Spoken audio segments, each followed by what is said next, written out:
കൊല്ലം കോടതി സമുച്ചയം സമയബന്ധിതമായി പൂർത്തിയാക്കുമെന്നും വ്യവഹാരത്തിന് വരുന്നവർക്ക് എല്ലാ അടിസ്ഥാന സൗകര്യങ്ങളോട് കൂടിയ കെട്ടിടമായിരിക്കും ഉയരുകയെന്നും ധനമന്ത്രി കെ.എൻ. ബാലഗോപാൽ.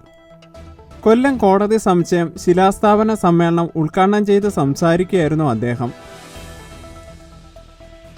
കോടതി സമുച്ചയ കെട്ടിട നിർമ്മാണത്തിന് സ്ഥലം നൽകിയ എൻജിഒയ്ക്ക് പകരം നല്ല സ്ഥലം നൽകും. സംസ്ഥാനത്ത് ഏറ്റവും കൂടുതൽ കോടതികളും അനുബന്ധ നിയമനങ്ങളും നടന്നത് ഈ സർക്കാരിൻ്റെ കാലത്താണ്. കെട്ടിടത്തിലേക്ക് വാഹന പാർക്കിങ്ങും വഴി സൗകര്യവും ഒരുക്കും. കാലതാമസമില്ലാതെ ആവശ്യമായ ഫണ്ടും അനുവദിക്കുമെന്ന് മന്ത്രി വ്യക്തമാക്കി. പുറ്റിങ്ങൽ ക്ഷേത്ര വെടിക്കെട്ട് അപകട കേസിന്റെ വിചാരണയ്ക്കായുള്ള പ്രത്യേക സെഷൻസ് കോടതിയുടെ ഉദ്ഘാടനവും അദ്ദേഹം നിർവഹിച്ചു. ജില്ലാ കോടതിയുടെ ശിലാസ്ഥാപന കർമ്മം കേരള ഹൈക്കോടതി ജഡ്ജി ജസ്റ്റിസ് ദേവൻ രാമചന്ദ്രൻ നിർവഹിച്ചു.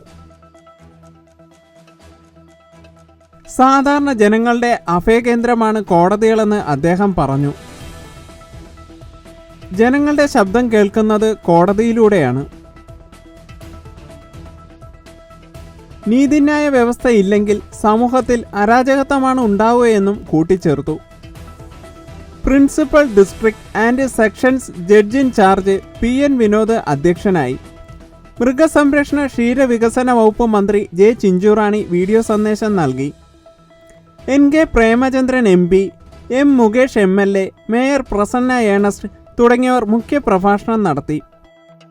ജില്ലാ collector N. Devidas, chief judicial magistrate K V. Naina, bar association ജില്ലാ president Ochira N. Anilkumar, secretary A K. Manoj, bar association അംഗം P. Sajeev Babu, public prosecutor in charge Sisin G. Mundakkal, councillor G R. Minimol, KACA Kollam unit president S. Radhakrishnan തുടങ്ങിയവർ പങ്കെടുത്തു.